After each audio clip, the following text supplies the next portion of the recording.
জি, প্রিয় দর্শক, সবাইকে আবারও শুভেচ্ছা ও অভিনন্দন জানাচ্ছি ইনফিনিটি টিভির পক্ষ থেকে। আমি মেহেদী হাসান। সবাই নিশ্চয়ই ভালো আছেন এবং সুস্থ আছেন, সে আশা ব্যক্ত রাখি। তো আমরা চলে আসছি আমাদের সাইলেন্সের ২য় পর্ব, যে সাইলেন্স ইজ পাওয়ার। এই এপিসোডের আমরা ২য় পর্বে চলে আসছি। ২য় পর্বে আমরা আজকে আলোচনা করব হচ্ছে সাইলেন্সের যে ধরনের বেনিফিশিয়ারি গুলো রয়েছে, সেগুলো আমরা কিভাবে আমাদের ব্যক্তিগত জীবনে সেগুলো আমরা ইউজ করে আমরা বেনিফিটেড হতে পারি, সেই বিষয়ে নিয়ে আজকে আলোচনা করব। তো প্রথমে হচ্ছে যে সাইলেন্স আপনাকে এনিমি লেস করে দিবে, অর্থাৎ শত্রু কমিয়ে দিবে।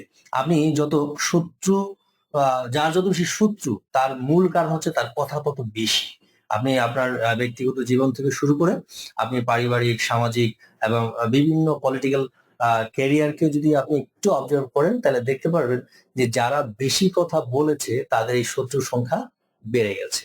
তাহলে যদি আপনি শত্রুর সংখ্যা কমাতে চান আর বন্ধুর সংখ্যা যদি বাড়াতে চান, তাহলে কথা কম বলাটাই হচ্ছে শ্রেয়। এই জন্য মানে সাইলেন্ট যদি আপনি নিজে মেনটেন করতে পারেন, নিজে সাইলেন্ট থাকতে পারেন, তাহলে আপনার শত্রু ধীরে ধীরে কমে যাবে। কারণ আমাদের কথার মধ্যে অনেক ধরনের বাক্য থাকে, যে বাক্যগুলো অন্যের জন্য মানে হচ্ছে অ্যাগ্রেসিভ মূলক বা অন্যের জন্য অপছন্দের কারণ হতে পারে, অন্যের না ভালো লাগার কারণ হতে পারে। কারণ আপনার চয়েস বা আপনার চিন্তাধারা আরেকজনের সাথে কিন্তু পুরোপুরি মিলবে না কখনোই। ফলে হচ্ছে কি, আপনি যেটা ভাবছেন বা যেটা ভেবে কথাটা বলতেছেন, সেটা কিন্তু আপনার যে শ্রোতা, সে কিন্তু সেভাবে রিসিভটা নাও করতে পারে। তাহলে যখন সে ওই কথাটা তার মনের মতো হয় না, তখনই কিন্তু সে মনে মনে আপনার বিরুদ্ধে চলে যায়, ফলে আপনার শত্রু সংখ্যা বাড়তে থাকে।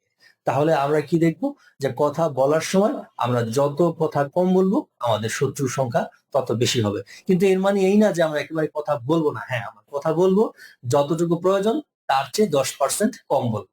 যেখানে আমার 100টি কথা বলার দরকার, সেখানে আমরা 90টি কথা বলবো। এটাই হচ্ছে আসলে আমাদের সুন্দর একটি সফল এবং সুন্দর জীবন গড়ার একটি অন্যতম কৌশল, যে কৌশলটি সবসময় সক্রেটিস, প্লেটো, অ্যারিস্টটল এবং আরো যারা মহা জ্ঞানী ব্যক্তি আমরা যাদেরকে অনুসরণ করি, তারা কিন্তু বারবার বোঝানোর চেষ্টা করেছে। গৌতম বুদ্ধ সহকারে অসংখ্য বিভিন্ন ধর্মের যারা ধর্মগুরু রয়েছেন, যারা মহামানব রয়েছেন, সবাই আমাদেরকে এটা বোঝানোর চেষ্টা করেছে। প্রশ্ন হচ্ছে, আমরা আসলে কতটুকু বুঝতে পেরেছি? আমরা কোথাও সুযোগ পেলেই কথা বলা শুরু করে দিই। বিশেষ করে আপনি দেখবেন, কোনো অনুষ্ঠানে যদি কেউ মাইক্রোফোন হাতে একবার পেয়ে যায়, তাকে আর থামানো যায় না।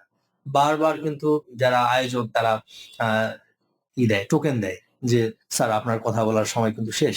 তো কিন্তু আমরা কিন্তু সেই সময়টুকু সময় জ্ঞান বা সময় লক্ষ্য করার যে জ্ঞান, সেটাও আমাদের থাকে না। আমরা শুধু আমাদের মতো বলতেই থাকি।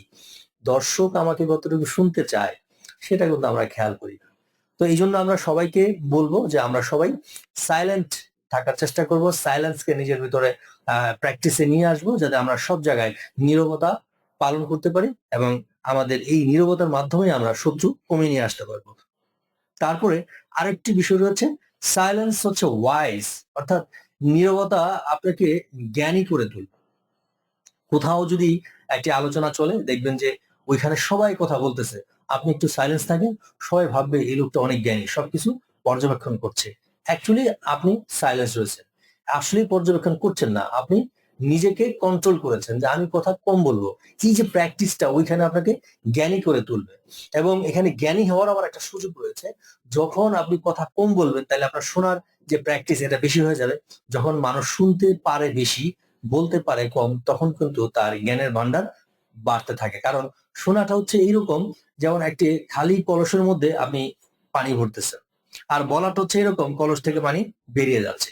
তাহলে হচ্ছে কি, যে আপনি যত বেশি শুনবেন, আপনার জ্ঞানের ভান্ডার তত বেশি বাড়বে। তাহলে সাইলেন্স আপনাকে জ্ঞানী করে তুলছে। এজন্যই কিন্তু বলা হয় সাইলেন্স ইজ উইজডম। তো আপনাকে ধীরে ধীরে জ্ঞানী করে তোলার এক অন্যতম কৌশল হচ্ছে সাইলেন্স থাকা। এই জন্য আমরা যে কোনো জায়গায়, সর্বক্ষেত্রে আমাকে সবকিছু বলতে হবে, এমন প্র্যাকটিসটা থেকে আমরা একটু নিজেদেরকে সংযম করার চেষ্টা করব, কন্ট্রোল করার চেষ্টা করব, যে সবসময় সবকিছু আমাকে বলতে হবে এরকম না। শোনার প্র্যাকটিসটা আমরা বেশি করার চেষ্টা করব। তবে এই আশা ব্যক্ত রেখে যে আমরা বলবো কম, শুনবো বেশি। তাহলে আমরা জ্ঞানী হব, বুদ্ধিমান হব, সফল হব। সবাই ভালো থাকবেন, সুস্থ থাকবেন, ইনফিনিটিভ টিভির সাথে থাকবেন। আল্লাহ হাফেজ।